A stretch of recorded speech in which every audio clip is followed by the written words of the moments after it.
സ്വർണം കടത്തുന്നുണ്ട്, ഒരു കാർ വരുന്നുണ്ട്, തടഞ്ഞോളണം. അസ്സലാമു അലൈക്കും വറഹ്മത്തുള്ളാഹി വബറകാതുഹു. കളവ് മാത്രം പറഞ്ഞ് മുസ്ലിം സമൂഹത്തെ വഞ്ചിക്കുന്ന വഹാബികളുടെ തനിനിറം ഒന്ന് കേട്ടു നോക്കൂ. അതേ പോലീസ് ഉദ്യോഗസ്ഥർ കാറ് തടഞ്ഞു. മടവൂരിൻ്റെ അതില് തടഞ്ഞപ്പോ മടവൂര് പറഞ്ഞു സമ്മതിക്കൂല, എന്റെ കാറ് പരിശോധിക്കാൻ സമ്മതിക്കൂല. അവിടുന്ന് പോയി മീൻചന്ത പോലീസ് സ്റ്റേഷനിലെത്തി. അവിടെ എത്തിയപ്പോൾ പോലീസുകാർ നന്നായി തടഞ്ഞു. തടഞ്ഞപ്പോൾ മടവൂര് പോലീസുകാരെ വരട്ടുന്ന വർത്തമാനം കാന്തപുരം പറയുന്നത് നിങ്ങളൊന്ന് കേട്ടോ, എന്നിട്ട് നിങ്ങളോട് ഞാൻ ബാക്കി പറയാം. എന്തായിരിക്കും ഇപ്പോൾ? ഏതായാലും കേട്ടു നോക്ക. കാർ നിർത്താതെ പോന്നു. മീൻചന്ത പോലീസ് സ്റ്റേഷനിൽ എടുത്തപ്പോ ഒരു 5-10 പോലീസുകാർ ഒന്നായിട്ട് റോട്ട് വന്ന് നിന്നിട്ട് കാർ തടുത്ത് നിർത്തി. എന്താ നിർത്തപ്പോ നിങ്ങളെ കാർ പരിശോധിക്കണം ധൈര്യത്തോടുകൂടി പറഞ്ഞു. റോഡിൽ നിന്ന് മാറണം, റോഡ് ജനങ്ങൾക്ക് പോകാനുള്ളതാണ്. നിങ്ങൾ തടഞ്ഞാൽ നിങ്ങളുടെ ശരീരത്തിൽ കാർ കയറ്റിയിട്ട് കൊല്ലും, ഉടനെ മാറിക്കൊന്നു എന്നെ പരിശോധിക്കണം. അതിന്റെ മൗലവി, ഇത് ആ മടവൂരിന്റെ ധീരതയെ കുറിച്ച് ഉസ്താദ് പറയണല്ലേ. എന്നെ ഈ വഴിയിലിട്ട് പരിശോധിക്കണ്ട, ഞാൻ ഉള്ള സ്ഥലത്ത് വന്നോ, എന്റെ കാറിന്റെ പിന്നാലെ കാർ വിട്ടോ പരിശോധിച്ചു. പോലീസുകാർ പേടിച്ചു മാറി. തന്റെ പിന്നാലെ ഒരു ജീപ്പും വിട്ട് പോലീസുകാർ കോഴിക്കോട്ട് മൂപ്പന്റെ വീട്ടിൽ വന്നു. ബഹുമാനപ്പെട്ട സിഎം വലിയുള്ളാഹി അവിടെ എത്തി. കാറിൽ അവിടെ നിർത്തി ഇറങ്ങി മൂപ്പൻ പോയി പരിശോധിച്ചു എന്ന് പറഞ്ഞു. പരിശോധിച്ചിട്ട് എന്താ ഒരു വസ്തുവില്ല, അവർക്ക് പൊന്നുകളത്തിന്റെ പണിയാ. മൂപ്പൻകാരെ കൊണ്ടുപോയി കൊടുത്താൽ തന്നെ ചിലപ്പോ അങ്ങനെ ഓർക്കുന്നില്ലേ?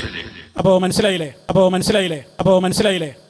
ഇതിലൂടെ മൗലവി കറാമത്ത്, ഇത് ധീരതയെ കുറിച്ച് പറഞ്ഞല്ലേ. ഇത് ഇങ്ങോട്ട് മനസ്സിലായില്ലേ വെച്ച് എന്താ ഇപ്പൊ ഇതിൽ മനസ്സിലായ? അപ്പോ മനസ്സിലായില്ലേ? ഇപ്പൊ പേരോടാകുന്ന ഉസ്താദ് കാന്തപുരമാകുന്ന കുട്ടിക്ക് ക്ലാസ് എടുത്തു കൊടുക്കുകയാണ് ഇപ്പോ. കാരണം എന്താ? ആദ്യം ഉസ്താദിന്റെ ക്ലാസ് കേട്ട് ഇരുന്നിരുന്ന ശിഷ്യനായിരുന്നു പേരോട്. ഇപ്പൊ പേരോടും അലവി സഖാഫിയും ഒക്കെ ഉലമാക്കളെ വിളിച്ചു കൂട്ടിയിട്ടുള്ള ക്ലാസ്സിൽ പറയാണ്, ഔലിയാക്കന്മാര് രാജ്യത്തിന്റെ നിയമത്തിന് വിരുദ്ധമായി പ്രവർത്തിച്ചു എന്ന് വരുന്ന വിധത്തിലുള്ള കറാമത്തുകളൊന്നും പറയാൻ പാടില്ല. ആ പറഞ്ഞതിലൂടെ മൗലവി കറാമത്ത്, അതും രാജവിരുദ്ധ കറാമത്ത്, എന്ത് പൊട്ടത്തരായി വിളിച്ചു പറയണ മൗലവി. അതിന്റെ ഉദ്ഘാടനം ഇവിടെ നിർവഹിച്ചത് കാന്തപുരമാണ്. രാജവിരുദ്ധം എന്താണെന്നും കറാമത്ത് എന്താണെന്നും മനസ്സിലാവാത്ത ഒരു പൊട്ടൻ സലഫി. അയാളോട് പോയിട്ട് പറയോ, തിരുത്തണം നിങ്ങൾ, ഇനിയും തീർന്നില്ല. പുസ്തകത്തിൽ കാണാം, മഹാന്മാര് ശരീഅത്ത് വിരുദ്ധമായി പ്രവർത്തിച്ചു എന്ന് നിമിത്തമാകുന്ന യാതൊന്നും പറയരുത്. ശരീഅത്തിനെതിരെ ഔലിയാക്കന്മാര് പ്രവർത്തിച്ചിട്ടുണ്ട് എന്ന് വരുന്ന ഒരു കറാമത്തും മേലാൽ വിളിച്ച് പറയരുത്. നേരത്തെ രാജ്യവിരുദ്ധേനി, ഇപ്പൊ ഇനി ശരീഅത്ത് വിരുദ്ധാണ്. ഇനിയിപ്പോ ഈ പറയാൻ പോണ കഥയിൽ എന്താണ് ശരീഅത്ത് വിരുദ്ധം നിങ്ങളൊന്ന് കേട്ടോക്കിയേ.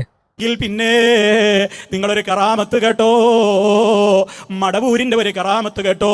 ശരീഅത്ത് വിരുദ്ധമായി വല്ലതും ചെയ്തോന്ന് അതില്ലെന്ന് നിങ്ങൾക്ക് വായിക്കാം, മനസ്സിലാക്കാം. തലശ്ശേരിയിൽ ഒരു ഹാജിയാര്, ആ ഹാജിയാർക്ക് ഒരു മകളുടെ കൈ ഒന്നായിട്ട് കുഴഞ്ഞു പോയി. സുബ്ഹാനല്ലാഹ്, ഒരു ഭാഗം തളർന്നു പോയി. എഴുന്നേൽക്കാൻ കഴിയാതെ വീൽചെയറിലാണ് നടത്തം. വീൽചെയറിലാണ് ബാത്റൂമിലേക്ക് പോകുന്നത്. വീൽചെയറിലാണ് അടുക്കളയിലേക്ക് ഭക്ഷണം കഴിക്കാൻ പോകുന്നത്. 2 കുട്ടികളുള്ള സഹോദരിയുടെ വിഷമങ്ങളും പ്രയാസങ്ങളും പറഞ്ഞപ്പോ സിഎം മറിയമ്മാനെ വിളിക്കാൻ ആവശ്യപ്പെടുന്നു. ഇത് സിഎം വലിയുള്ളാഹി മരിച്ചതിന് ശേഷമുള്ള കഥ കേട്ടോ. വിളിക്കാൻ ആവശ്യപ്പെടുകയാണ്. ഖുതുബുൽ ആലമിന്റെ നേർച്ചയിലേക്ക് നേർച്ച വെക്കാൻ ആവശ്യപ്പെടുകയാണ്. ആണ്ട് നേർച്ചയ്ക്ക് പൈസ ഇടാൻ പറഞ്ഞു എന്നാണ് പറയണത്. തലശ്ശേരി ടൗണില് വലിയ തുണിഷാപ്പ് നടത്തുന്ന മുനീർ ഹാജിയാണ്. അയാളുടെ ഫോൺ നമ്പർ എന്റെ കയ്യിലുണ്ട്. പ്രിയപ്പെട്ട മുഅ്മിനീങ്ങളെ, ആ മുനീർ ഹാജി അതാ പറയുകയാണ്, സുബ്ഹാനല്ലാഹ്, അതാ 2 ദിവസം കഴിഞ്ഞ് 3ാമത്തെ ദിവസം ഖുതുബുൽ ആലമിന്റെ മൗലിദ് ചൊല്ലി പെണ്ണ്, ഖുതുബുൽ ആലമിന്റെ മൗലിദ് ചൊല്ലി ഈ പെണ്ണ് എന്നാട്ടോ പറഞ്ഞേ. നല്ല വസ്ത്രം ധരിച്ച് സുഗന്ധം പുരട്ടിയങ്ങ് കടന്നപ്പോ എല്ലാവരും ഉറങ്ങിപ്പോയി, മക്കളും ഉറങ്ങിപ്പോയി. ഭർത്താവ് വിദേശത്ത് കുവൈത്തിൽ ജോലി ചെയ്യുകയാണ്. പറ്റാപ്പതിര നേരത്ത് കൂരിരുട്ടിൽ ഒരാൾ വന്നിട്ട് കൈ തടവുന്നു. പാതിര നേരത്തെ ഒരാൾ വന്നിട്ട് കൈ തടവുന്നു എന്നാ പറഞ്ഞത്. ആരാണെന്ന് അറിയില്ല. ആരാണെന്ന് ചോദിച്ചപ്പോൾ മറുപടിയില്ല. ആരാണെന്ന് ചോദിച്ചപ്പോൾ മറുപടി ഇല്ലാന്ന്. പിറ്റേന്ന് നേരം വെളുത്തപ്പോൾ കൈ താഴ്ത്തിയ കൈ ഉയർത്താൻ കഴിയാത്ത കൈ, ചലിപ്പിക്കാൻ കഴിയാത്ത കൈയത ചലിച്ചു തുടങ്ങുന്നു. എന്നെ പേടിച്ചോർക്ക് ഏതും പേടിക്കണ്ട, എന്നെ പേടിച്ചോർക്ക് ഞാൻ കേട്ടില്ലേ? എങ്ങനെയുണ്ട്? അല്ല മൗലവി, ഇതിലൂടെ ശരീഅത്ത് വിരുദ്ധം? ശരീഅത്ത് വിരുദ്ധമായിട്ടുള്ളതൊന്നും ചെയ്യരുത്. പെണ്ണ് കുളിച്ചൊരുങ്ങി അത്ര പരട്ടി കിടന്നു. പെണ്ണ് കുളിച്ചൊരുങ്ങി അത്ര പൂശി കടന്നതാണോ ശരീഅത്ത് വിരുദ്ധം? മടവൂരിനെ വിളിച്ചിട്ട് കിടന്നു. മടവൂരിനെ വിളിച്ചു കടന്നതാണോ ശരീഅത്ത് വിരുദ്ധം? മൂപ്പര് വന്നു കയ്യാണ് തടവി കൊടുത്തുവാണ് സുഖായി. നല്ല ശരീഅത്തിന്റെ അനുകൂലമായ കറാമത്താണല്ലോ പറയണതല്ലേ. പച്ച നോണ പറയല്ലേ മൗലവി, മൂപ്പര് വന്നു എന്ന് അതിൽ പറഞ്ഞിട്ടെന്നല്ലോ.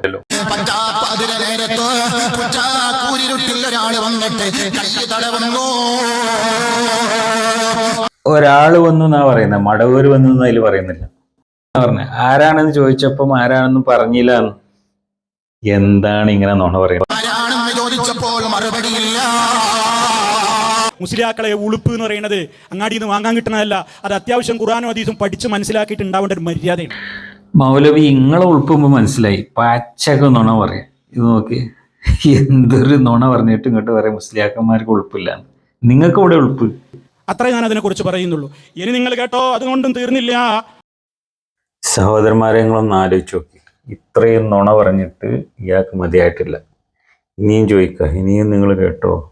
ശരീഅത്ത് വിരുദ്ധമാണ് കറാമത്ത് പറയേണ്ടത്, ശരീഅത്ത് വിരുദ്ധമായിട്ട് പറഞ്ഞപ്പോൾ ഞാൻ വിചാരിച്ച് കാര്യമായിട്ട് എന്തെങ്കിലും ഉണ്ട്. ആരോ വന്ന് തടവിയതും ആരാന്ന് ചോദിച്ചപ്പോൾ ആരാന്ന് പറയാത്ത ആളുമാണ്. പിന്നെ രണ്ടാമത് എന്തായത്, അത് മടവൂരായി മാറി. എന്താണ് പച്ച നുണൻ്റെ ഒരു കോലം നോക്കിയാൽ ഇത്രയും വിശദമായിട്ടുള്ളൊരു പ്രസംഗത്തിൽ നിന്നപ്പോൾ ഈ നുണ കേട്ടിരിക്കാൻ ജനങ്ങളുണ്ടല്ലോ. ഞാൻ ഒന്ന് ആലോചിച്ച് നോക്കിയാൽ ഇത്രയും പച്ചയായിട്ട് നുണ പറയുമ്പോൾ അതിനെ കേട്ടിരിക്കുന്ന ജനങ്ങളുടെ ഒരു അവസ്ഥയൊന്ന് ആലോചിച്ച് നോക്കിയേ. അല്ലാഹു തആല ഇവരുടെ ഷർറിൽ നിന്നും ഈ സമൂഹത്തെ കാത്തുരക്ഷിക്കുമാറാവട്ടെ. ആമീൻ.